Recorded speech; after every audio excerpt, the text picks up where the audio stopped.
नमस्कार दोस्तों। आज के इस वीडियो में हम जो आपकी यूनिट नंबर 3 है रीड साइंस में, उसमें एक बिंदु डाल रखा है दैनिक जीवन में विज्ञान का महत्व। ये तो मैं ऑलरेडी आपको पहले करवा चुका हूँ। इसके आगे है संश्लेषित रेशे तथा प्लास्टिक। संश्लेषित रेशे तथा प्लास्टिक। संश्लेषित रेशों के इसमें गुणधर्म आ जाएंगे, प्रकार आ जाएंगे, प्लास्टिक एवं प्लास्टिक के गुणधर्म आ जाएंगे, और प्लास्टिक एवं पर्यावरण। ये बिंदु डाल रखा है और बहुत महत्वपूर्ण है। एक प्रश्न हर बार आता है। और मैं आपको बता दूं, ये कक्षा 8 की किताब है और इसमें तीसरा जो पार्ट है पूरा का पूरा एजटिक उठा के आपके सिलेबस में डाल दिया। ये क्वेश्चन जो आप देख रहे हैं ये पिछले साल का ही प्रश्न है। ये जो प्रश्न है इसमें ये पूछा है कि कृत्रिम रेशा डेक्रोन बनाने में प्रयुक्त एकलक इकाई का आपको नाम बताना था। तो बिल्कुल डेक्रोन में टर्थ कमल आपको एक ही याद था, तो आराम से सी ऑप्शन आप कर सकते थे। पिछले साल डेक्रोन का पूछा है, इस बार संभावना है आपके नाइलॉन 6 के पूछने की। तो सारी चीज़ें जो महत्वपूर्ण हो सकती हैं वो सारी इस वीडियो में डिस्कस करेंगे। उम्मीद कर रहा हूँ एक प्रश्न आपका डेफिनेट इस वीडियो से मिलके जरूर मिलेगा आपको। ये प्रश्न पहले पूछा था 2011-12 के आसपास, 15 में पूछा था कि प्राकृतिक रेशे हैं। अब देखो, प्राकृतिक रेशे जो हमें पूर्णतया प्रकृति से मिलते हैं ये आपको बताने की ज़रूरत नहीं है। ऊन है, कपास है, ये सारी चीज़ें हो जाएंगी। तो चलिए आज का सेशन शुरू करते हैं। और मैं जितनी बातें बता रहा हूँ लास्ट टाइम तक उतनी बातें आपके जहन में रहेंगी, तो भी निश्चित है कि आपका प्रश्न गलत होने की संभावना बहुत कम होगी। देखिए, सबसे पहले मैंने यहाँ लिखा है संश्लेषित रेशे। आप सब लोग जानते हैं कि प्रकृति से मिलते हैं पूर्णतया उसे प्राकृतिक कहते हैं। जैसे आपका ऊन है, कपास है, रेशम है, जूट है, ये आपको बताने की ज़रूरत नहीं है। हमें इम्पोर्टेंट जिनकी हम बात करते हैं वो है संश्लेषित रेशा। और इसमें 3 चीज़ें महत्वपूर्ण हैं, 3 रेशे महत्वपूर्ण हैं। कौन कौन से? पहला है नायलॉन, दूसरा है रेयोन, और तीसरा है आपका डेक्रोन। मुख्य नाम डेक्रोन है। आपको पॉलिएस्टर भी मिल सकता है, और यहाँ मैं एक दूसरा नाम लिख देता हूँ, टेरिलीन। ये गलती से वापस पॉलिएस्टर लिखा गया, टेरिलीन। टेरिलीन भी इसको कहा जाता है। तो कोई सा भी ऑप्शन में मिले आपको पहचानना है कि ये संश्लेषित रेशा ही है। अब संश्लेषित रेशा आप सब लोग जानते हैं, बताने की ज़रूरत नहीं है क्या होता है। जिनको हम कृत्रिम विधियों से या फिर रासायनिक अपक्रियाओं के द्वारा बनाते हैं, क्योंकि आप सब लोग जानते हैं, आपको भी आप बाज़ार जाते हो तो आप धड़ल्ले से कहते हो कि मुझे तो ऐसे कपड़े चाहिए जो बहुत सुंदर दिखते हो, है ना, जो सस्ते हों। सबसे बड़ी विशेषता सस्ते होने चाहिए, और सलवटें नहीं पड़नी चाहिए, है ना, जल्दी धोते हों और जल्दी सूख जाते हों। तो ऐसे रेशे जिनको हम कृत्रिम रेशे या संश्लेषित रेशे कहते हैं। लेकिन मेन चीज़ ये है कि 3 रेशे आपके ध्यान में होने चाहिए, नायलॉन, रेयोन, पॉलिएस्टर, ये 3 रेशे। अब देखिए, इसमें सबसे इम्पोर्टेंट है आपके रेयोन। रेयोन का पहला प्रश्न आपसे ये आता है कि इसे कृत्रिम रेशम भी कहा जाता है। ये पॉइंट आपके जहन में होना चाहिए, रेयोन को कृत्रिम रेशम भी कहते हैं। दूसरा है ये पुनः निर्मित सेल्यूलोज है। पुनः निर्मित सेल्यूलोज है, कहीं ऑप्शन में आपसे डाल दिया जाए रेयोन संबंधित है, सेल्यूलोज है, 1-2 ऑप्शन और हो तो सेल्यूलोज। क्योंकि आप सब लोग जानते हैं कि NaOH के साथ कार्बन डाइसल्फाइड को मिला के एक गाढ़ा द्रव्य बनाया जाता है, और उस गाढ़े द्रव्य को हम क्या कहते हैं? विस्कोस कहते हैं। और इसमें हम तनु सल्फ्यूरिक अम्ल की जो बूंदें डालकर रेयोन को प्राप्त करते हैं, जिसे हम कृत्रिम रेशम भी कहते हैं। तो ये इसमें देखो 3 चीज़ें महत्वपूर्ण हो गई। पहली चीज़, कृत्रिम रेशम का संबंध किससे है? रेयोन से। सेल्यूलोज का संबंध किससे है? रेयोन से। NaOH और CH2 ये भी किससे रिलेटेड हैं? आपके रेयोन से। तो उम्मीद कर रहा हूँ इतनी चीज़ें आपके जहन में रहेंगी। अब देखिए, रेयोन और कपास मिलकर क्या बनाई जाती हैं? चद्दरें बनाई जाती हैं, गलीचे बनाए जाते हैं। ये आपकी कक्षा 8 की किताब में डाल रखा है। कहीं आपके ऑप्शन में डाल दिया जाए कि रेयोन और कपास मिलकर निम्न में से किसका निर्माण करते हैं, या ये किस चीज़ के लिए उपयोगी होते हैं, तो इनकी चद्दरें बनाई जाती हैं। ये कालीन शब्द भी डाल रखा है आपके किताब के अंदर, तो ये भी आपके थोड़ा सा जहन में होनी चाहिए। तो इसमें देखो सबसे इम्पोर्टेंट ये कृत्रिम रेशम है, सेल्यूलोज है, और एक ये NaOH प्लस CH2 मिलकर एक गाढ़ा द्रव्य बनाते हैं, जिसको हम क्या कहते हैं? विस्कोस कहते हैं। और इसमें तनु सल्फ्यूरिक अम्ल की बूंदें डालकर हम रेयोन को प्राप्त करते हैं। उम्मीद करता हूँ रेयोन का चक्कर अब आपके दिमाग से पूरा का पूरा याद भी हो गया होगा, और इतना ही याद करना है आपको। इसके बाद देखिएगा नाइलॉन 66, जैसे पिछले साल एकलक इकाई का पूछा था, तो 100% इस बार क्या पूछेंगे वो आपसे, नाइलॉन 66 की आपके एकलक इकाई जिसका नाम है एडीपिक अम्ल व हेक्सा मेथिलीन डाईएमीन, ये आपके जहन में अंत तक होना चाहिए। एडीपिक अम्ल प्लस हेक्सा मेथिलीन डाई अम्ल, ये किसकी, डाईएमीन, ये किसकी एकलक इकाई का नाम है, ये है आपके नाइलॉन 66 की इकाई का नाम। पूर्णतया प्रथम कृत्रिम संश्लेषित रेशा यदि आपसे पूछे तो वो नायलॉन 66 ही करना है, रेयॉन नहीं करना है, क्योंकि पूर्णतया की बात आती है तो नायलॉन का ही नाम आता है। अब देखिए इसके यूज बहुत इंपॉर्टेंट है, और आपकी कक्षा 8 की किताब में साफ तौर पे लिख रखा है, चित्र भी बना रखे हैं। पैराशूट की जो रस्सियां होती हैं, भाई सीधी सी बात है कि ये इस्पात के तार से भी अधिक मजबूत रेशा होता है, तो पैराशूट की जो रस्सियां होती हैं उनमें नायलॉन 66 का यूज करते हैं। अपने जो बुर्स होता है उसमें जो रेशे होते हैं आपने देखा होगा कितने मजबूत होते हैं, वो भी किसके होते हैं, नायलॉन 66 के होते हैं। सीट बेल्ट है ना, और जैसे ये भी डाल रखा है, पहाड़ों पर हम चढ़ते हैं तो जो रस्सियां बनाई जाती हैं वो भी किसकी, नायलॉन 6 की, नायलॉन की बनाई जाती हैं। स्लीपिंग बैग हैं, तंबू है, जुराब हैं ये, और इसके साथ ही मशीनों की जो गियरिंग व बियरिंग, ये भी आप इसके साथ याद करेंगे। तो देखिए दोबारा पढ़ने की जरूरत नहीं होनी चाहिए नायलॉन 66 के बारे में। पूर्णतया प्रथम कृत्रिम संश्लेषित रेशा, एकलक इकाई का नाम क्या है, एडीपिक अम्ल व हेक्सा मेथिलीन डाईएमीन, और ज़्यादातर इसका यूज पैराशूट की जो रस्सियां हैं, बुर्स हैं, सीट बेल्ट हैं, स्लीपिंग बैग हैं, वगैरह वगैरह, ये सारी चीज़ें। तीसरा जो कृत्रिम संश्लेषित रेशा है, वेरी इंपॉर्टेंट, पिछले साल पूछ चुका है प्रश्न इसमें से, और पूछा क्या था, आपकी एकलक इकाई का नाम, ऊपर मैंने वो प्रश्न आपको डाला था। और ये जो टॉपिक है, इसी टॉपिक के मोस्ट इम्पोर्टेंट 30 से 35 प्रश्न आज शाम को आपके मेरे जो टेलीग्राम चैनल है उस पर आपको मिल जाएगी, वहाँ आप प्रैक्टिस कर सकते हैं। बहुत बढ़िया प्रश्न है, बनाए हुए प्रश्न हैं। तो डेक्रोन को हम किस नाम से जानते हैं, टेरिलीन या पॉलिएस्टर, दोनों तीनों एक ही नाम है। एथिलीन ग्लाइकोल व टर्थिलिक अम्ल इसके एकलक इकाई का नाम है, याद रखना। टर्थिलिक अम्ल ये आपके जहन में होना चाहिए, टर्थिलिक अम्ल ये किससे रिलेटेड है, आपका डेक्रोन से है, टेरिलीन से है। टे से टेरिलीन और टे से टर्थिलिक अम्ल।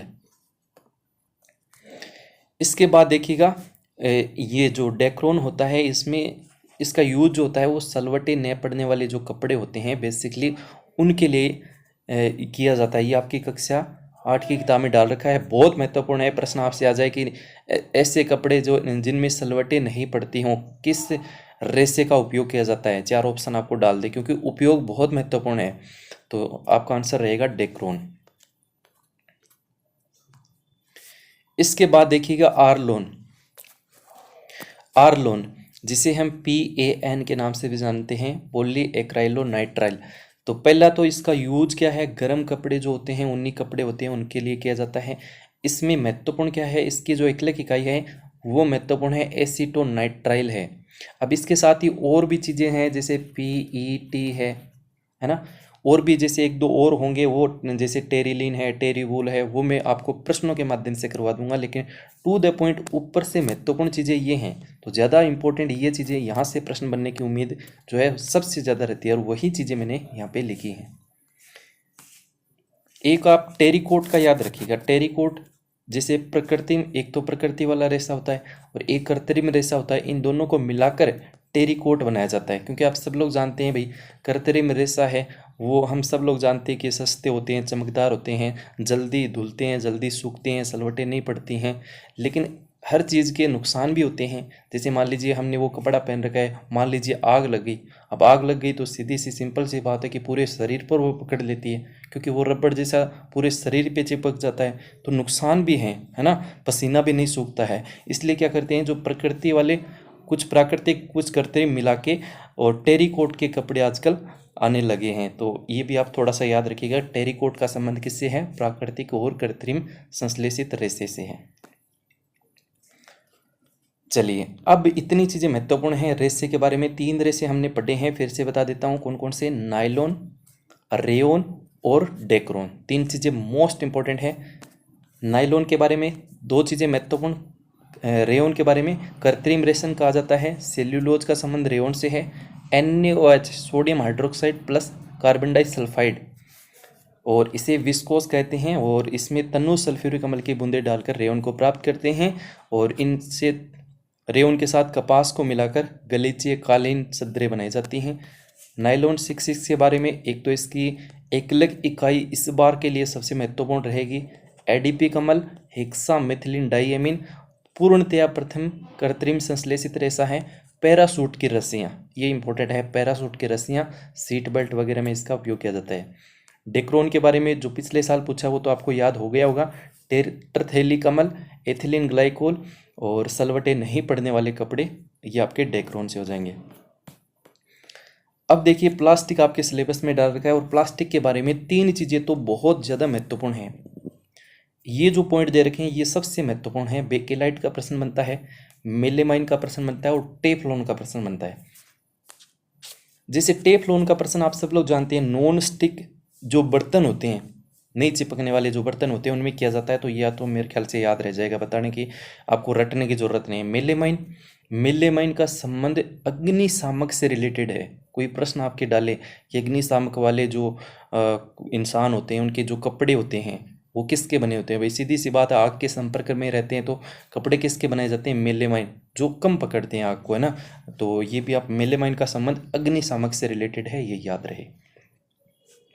इसके बाद देखिएगा बेकेलाइट, ये जो बेकेलाइट है इसके बारे में हम डिस्कस करेंगे। पहली चीज़ तो बेकेलाइट कौन सा प्लास्टिक है, थर्मोसेटिंग है, क्योंकि आप इसको पिघलाकर दूसरा नहीं बना सकते, और इसका यूज आप सब लोग अपने घरेलू जीवन में करते हैं। जैसे अपने जो प्रेस होती है उसके जो हत्ते होते हैं, कुकर होता है उसके हत्ते, ये आपके एग्जाम्पल डाल रखे हैं, तो सेम वही एग्जाम्पल आपको जहन में रखने हैं। तो अब देख लेते हैं, जैसे प्लास्टिक के बारे में आप बचपन से पढ़ते आ रहे हैं, एक होता है थर्मोप्लास्टिक, एक होता है थर्मोसेटिंग। एक तो क्या होता है थर्मोप्लास्टिक, दूसरा क्या होता है थर्मोसेटिंग।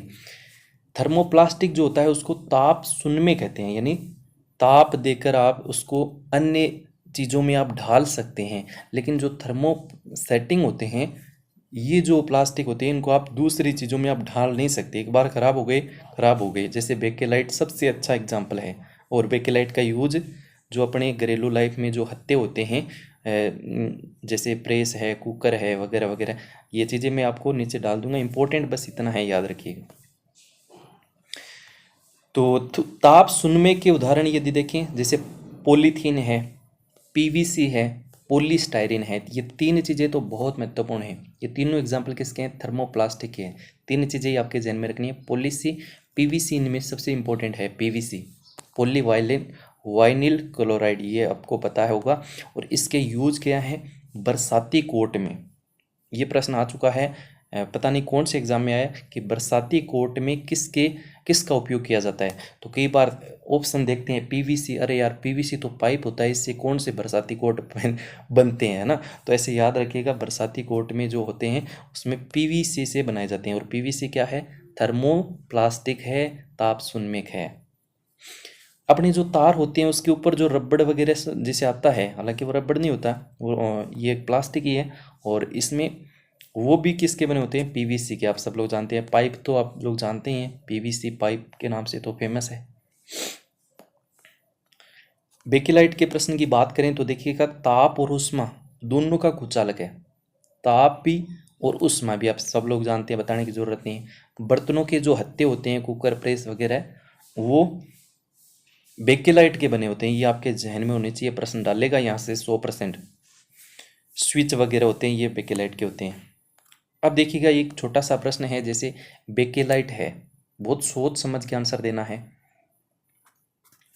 समबहुलक है, सहबहुलक है, योगात्मक बहुलक है, डी ऑप्शन है, बी व सी दोनों। तो देखिएगा, मैं थोड़ा सा आपको बता देता हूँ। समबहुलक का मतलब देखो, समान बहुलक, यानी आप सब लोग जानते हैं सारे जो बहुलक होते हैं वो एकलक इकाइयों से मिलकर बनते हैं, और यदि वो एकलक इकाइयाँ समान होती है तो उसे हम समबहुलक के नाम से जानते हैं। जैसे आपको हेक्सामेथिलीन डाइएमीन है ना। एडीपी कमल दोनों अलग अलग एकलिक इकाई हैं, इसका मतलब वो क्या है, समबहुलक नहीं है। तो इसमें बेकेलाइट आपसे पूछा है, तो बेकेलाइट आप सब लोग जानते हैं, जैसे एथिलीन ग्लाइकोल है, ट्रथेलिक अम्ल है, नहीं जैसे आपका फिनोल है, ये आपको मैं बता देता हूँ, फिनोल है, फार्मेल्डिहाइड है, इनसे मिलकर जो आपका बेकेलाइट बनता है। तो दोनों अलग अलग एकलिक इकाइयाँ हैं, इसका मतलब समबहुलक हो ही नहीं सकता। इसका मतलब वो कौन सा बहुलक होगा, सहबहुलक होगा। सहबहुलक को हम विषम बहुलक भी बोलते हैं, योगात्मक बहुलक भी बोलते हैं। तो ऑप्शन नंबर क्या हो जाएगा आपका, डी ऑप्शन हो जाएगा। तो ये भी ऐसे थोड़ा घुमा के कोई प्रश्न डाले तो याद रखेंगे। इसके साथ ही यहाँ पे आपके सिलेबस में पर्यावरण का एक टॉपिक डाल रखा है छोटा सा, इसके साथ ही रेसों के साथ, और इस किताब में भी इसी के साथ इंक्लूड कर रखा है आधे पेज में। तो देखो पर्यावरण से रिलेटेड आपके प्रश्न तो बनेगा, लेकिन वो प्रश्न जैसे अपने कचरा प्रबंधन वाला एक नया बिंदु जोड़ा है तो उससे रिलेटेड प्रश्न बनेगा। ऐसा नहीं है कि कृत्रिम और प्राकृतिक जो संश्लेषित तरह से उनमें भी इसमें से एक प्रश्न आ जाए, तो उनसे रिलेटेड डेफिनेट वहाँ से प्रश्न बनेगा। तो उसमें 3 चीज़ें महत्वपूर्ण हैं, वो चीज़ें मैं बता रहा हूँ। एक तो देखो, तो हम रोक सकते हैं। आप सब लोग जानते हैं कि जो प्लास्टिक होता है, एक चीज़ मैं आपको बताना चाहूँगा कि जो प्लास्टिक होता है वो प्लास्टिक, आप इसमें बताइए ये जैव अनिम्नकरणीय है या जैव निम्नकरणीय है। अब देखिए मैं इसका ये अर्थ बता देता हूँ कि जो जैव निम्नकरणीय होता है वो तो क्या होता है कि आसानी से सरल अपघटित हो जाता है, तो इससे हमें कोई नुकसान इतना होता नहीं है। लेकिन जो प्लास्टिक वगैरह होते हैं वो कैसे होते हैं, जैव अनिम्नकरणीय होते हैं, जो जल्दी से प्रकृति में घुल नहीं जाते हैं, घुलते मिलते या ख़त्म नहीं होते हैं। तो वो सीधी सी बात है कि वो क्या करेंगे, पर्यावरण प्रदूषण करेंगे। और इसके लिए हमें 4R का जो सिद्धांत है वो हमें यूज करना चाहिए। जैसे रेड्यूज है, रेड्यूज में हम क्या कर सकते हैं, उपयोग को कम कर सकते हैं। रीयूज है, तो रीयूज का मतलब हम जैसे पुनः उपयोग कर सकते हैं उसी चीज़ का बार बार।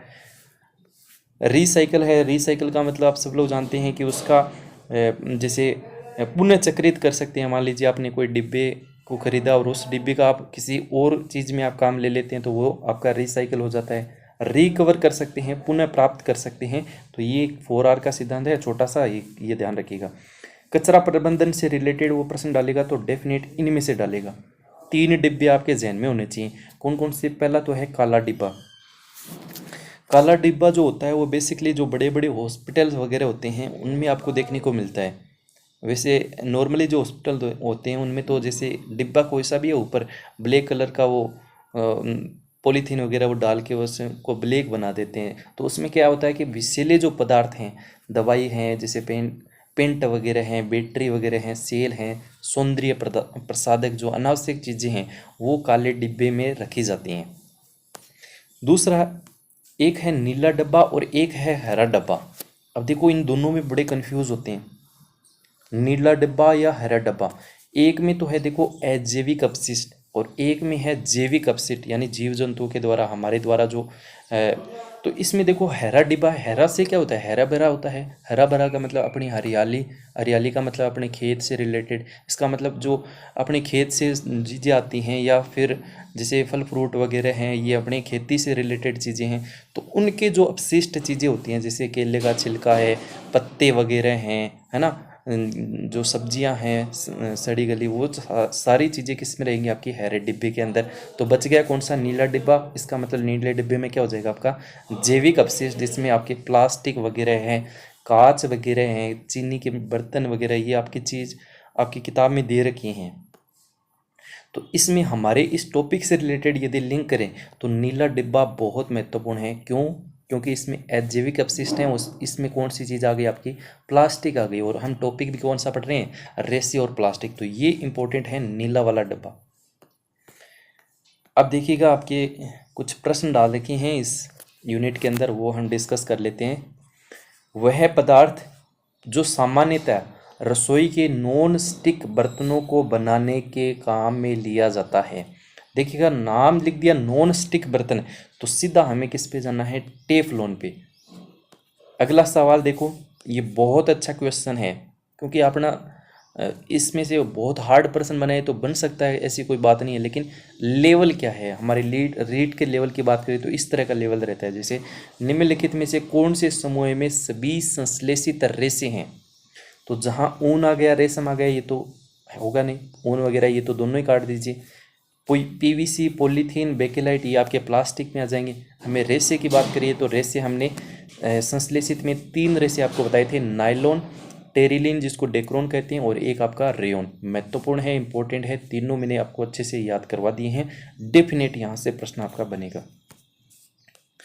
रसोई के बर्तनों के जो हैंडल होते हैं, रसोई के बर्तनों के जो अपने हैंडल होते हैं, वो उसके लिए सबसे उपयुक्त पदार्थ किसका होता है? पॉलीथीन का, पीवीसी का, नायलॉन का, बेकेलाइट का। तो इसमें इसका सही उत्तर क्या रहेगा? आपको बेकेलाइट रहेगा। मैंने आपको अभी बताया ये ऊष्मा और ताप दोनों का क्या होता है, कुछ चालक होता है, इसलिए हैंडल वगैरह ये बनाए जाते हैं रसोई वाली चीज़ों में। निम्न में से कौन सा सामान्य गुण प्लास्टिक का नहीं है? जो नहीं है वो बताना है। तो अक्रियाशील, टिकाऊ, भार में हल्के, विद्युत के सुचालक। देखो विद्युत के सुचालक गलत हो गया ना, तो यही आपसे पूछा है। सुंदर, सस्ते, टिकाऊ होते हैं, हल्के होते हैं, क्रियाशील होते हैं, सब लोग बताइए। ये भी अच्छा प्रश्न है। थर्मोप्लास्टिक है, थर्मोप्लास्टिक की बात की है तो मैंने अभी आपको बताया थर्मोप्लास्टिक की बात की है, तो ये आपका रहेगा इसमें। देखो थर्मोप्लास्टिक तो बेकेलाइट है, ये तो थर्मोसेटिंग था, मैंने ऊपर आपको दिखाया होगा, आपको याद होगा। देखो थर्मोसेटिंग के अंदर लिखा है, थर्मोसेटिंग के अंदर एक ही चीज़ लिखी है, बेकेलाइट, है ना।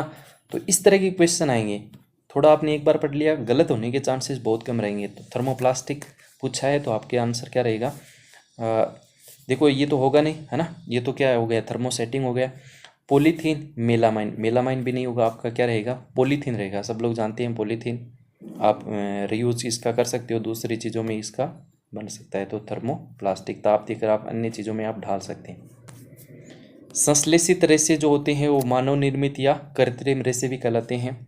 ये इंपॉर्टेंट है। रेयन को क्या कहते हैं? कृत्रिम रेशम कहते हैं। रेयन को क्या कहेंगे? कृत्रिम रेशम कहेंगे। तीसरा प्रश्न है, एसीटोनाइट्राइल के बहुलीकरण से क्या बनता है? मैंने अभी आपको बताया था PAN, यहाँ पॉली एसीटोनाइट्राइल, एक्रिलोनाइट्राइल भी आता है कई जगह। तो एसीटोनाइट्राइल से बहुलीकरण से क्या बनता है? आपका PN बनता है, जिसको हम क्या कहते हैं? ओरलोन या आर्लोन, जो भी आप कहते हैं, वो इंपॉर्टेंट है, थोड़ा ध्यान रखिएगा। जैसे PVC है, देखो PVC का संबंध किससे हो जाएगा? आपके पानी के पाइप से हो जाएगा, ठीक है। अब नॉन स्टिक बर्तन दे रखा है, तो नॉन स्टिक बर्तन वाले में क्या करोगे? बर्तनों की जो नॉन स्टिक वगैरह है उसमें आप क्या करोगे? कृत्रिम रेशम रेयन कर दीजिए, ठीक है। एक में क्या हो गया? 2 हो गया। नायलॉन, नायलॉन के आपके हो जाएंगे ये हो जाएंगे वस्त्र वगैरह। और थर्मोसेटिंग जो होते हैं वो बर्तनों के नॉन स्टिक बर्तन, ये हो जाएगा इस तरह से। तो ये ऐसे आप मैच कर सकते हैं। हालांकि मैंने ये प्रश्न लिया पहले भी नहीं देखा, सिर्फ अभी देखा है ना। ऊपर जितना आपने पढ़ गए हैं उतना ही मैंने पढ़ा था, पहले प्रश्न नहीं देखे थे कि इस तरह ये प्रश्न भी आ सकते हैं क्या ना। तो बिल्कुल आराम से कर सकते हैं, कोई दिक्कत नहीं होगी मेरे ख्याल से। आप सब लोग जानते हैं पाइप का संबंध PVC से हो जाएगा। और कृत्रिम रेशम ये इंपॉर्टेंट है, रेयन को कहा जाता है। और नायलॉन के जो होते हैं वो वस्त्र वगैरह बनते हैं। तो थर्मोसेटिंग जो होता है, बेकेलाइट है, मेलामाइन है, जो आपका ये नॉन स्टिक बर्तन है, टेफ्लॉन वगैरह है, ये आपके थर्मोसेटिंग में आ जाएंगे।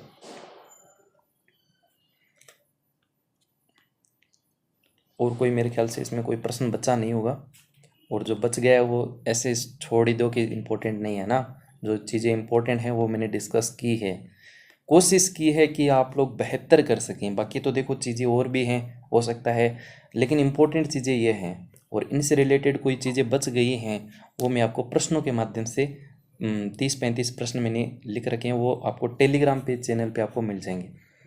तो उम्मीद करता हूँ क्लास आपको पसंद आई होगी। पसंद का मतलब ये है कि कुछ चीज़ें आपको समझ में आई होगी, और समझने का मतलब ये है कि आपको एक थोड़ा सा कॉन्फिडेंस हुआ होगा कि हाँ यार अब मैं गलत नहीं होने दूंगा, यहाँ तक कोई प्रश्न पूछेगा। और यही कॉन्फिडेंस अगर है तो डेफिनेट आप बहुत अच्छा करके आएंगे। तो थैंक यू सो मच। देखो ये दोबारा बता रहा हूँ, ये पिछले साल प्रश्न पूछा था, सिंपल सा प्रश्न था। डेक्रोन की एकलक इकाई पूछी थी, तो टरथेलिकमल और एथिलीन ग्लाइकोल। और इसमें प्राकृतिक रेस से पूछा है, तो ये सभी हो जाएंगे ना। तो देखो बहुत अच्छी यूनिट है, और 5 प्रश्न इस यूनिट से पूछे जाएंगे आपके। और इसमें मैं आपको दैनिक जीवन में विज्ञान का महत्व ये करवा चुका हूँ। आज यहाँ तक आपका हो जाएगा। और इसके बाद सीमेंट और डिटर्जेंट, इन दोनों का एक छोटा सा वीडियो मैं ज़रूर बनाऊंगा। और इसके बाद यहाँ से लेके यहाँ तक का एक मैं वीडियो आपके सामने ज़रूर अपलोड करूँगा। कहाँ तक? यहाँ तक, लेज़र किरणों तक। क्योंकि इसमें 4 चीज़ें, आपके एक्सरे है, आपके सीटी स्कैन है, आपके शल्य चिकित्सा जो सुश्रुत वाला है, और इसमें अल्ट्रासाउंड है, और इसमें एक आपके लेज़र किरणें हैं। तो इन चारों से एक प्रश्न बनेगा। तो 3 चीज़ें महत्वपूर्ण हैं इन चारों में। एक तो इनके प्रतिपादक हैं, वो आपके जो खोज करता है वो आपके ध्यान में रखने हैं। जैसे एक्सरे का खोज करता क्या है। दूसरी बात, जैसे अल्ट्रासाउंड है तो इसकी जो रेंज है वो आपको ध्यान में होनी चाहिए। अल्ट्रासाउंड की रेंज पूछ भी ली गई है ना। और शल्य चिकित्सा में ऐसा कोई प्रश्न बनेगा नहीं, सुश्रुत ने वो चीर फाड़ करके वो, है ना। और सीटी स्कैन है, या हम देखेंगे कि कौन से हमारे जो मृदु अंग हैं उनका सीटी स्कैन किया जाता है, कि कौन से कठोर किया जाता है। तो ये सारी चीज़ें मैं एक सीक्वेंस के साथ लेके आना चाहता हूँ। तो ये भी आपको बहुत जल्द वीडियो मिलने वाला है। और एक प्रश्न यहाँ से बनेगा आपका, चंद्रमा, तारे, सौर परिवार, धूमकेतु, तारामंडल से। धूमकेतु तो छोटा सा बिंदु है, 1 मिनट में हो जाएगा। और यहाँ आपके इंटरनेट वगैरह वेबसाइट है, तो यहाँ से रिलेटेड एक प्रश्न आएगा, कंप्यूटर, इंटरनेट, सामान्य जानकारी होनी चाहिए। तो ये कक्षा जो 8 की किताब है उसमें डाल रखा है, तो उससे हो सकता है कि मेरे को 1-2 दिन लगे, उससे बेहतर संक्षिप्त में जो चीज़ें हैं वो मैं आप लोगों के साथ रखूँ। तो आज के इस वीडियो में इतना ही। उम्मीद कर रहा हूँ ये जो यूनिट मैंने करवाई है, एक भी प्रश्न आप गलत नहीं करेंगे। और कुछ चीज़ें रह गई हैं, हालांकि मुझे लगता नहीं कि इम्पोर्टेंट चीज़ें रह गई हैं, सारी डिस्कस की हैं, फिर भी इंसान है, कोई रह जाते हैं, तो वो प्रश्नों के माध्यम से होते रहेंगे। इतनी चीज़ें आपको लास्ट टाइम तक याद होनी ही चाहिए। Thank you, have a nice day, bye bye.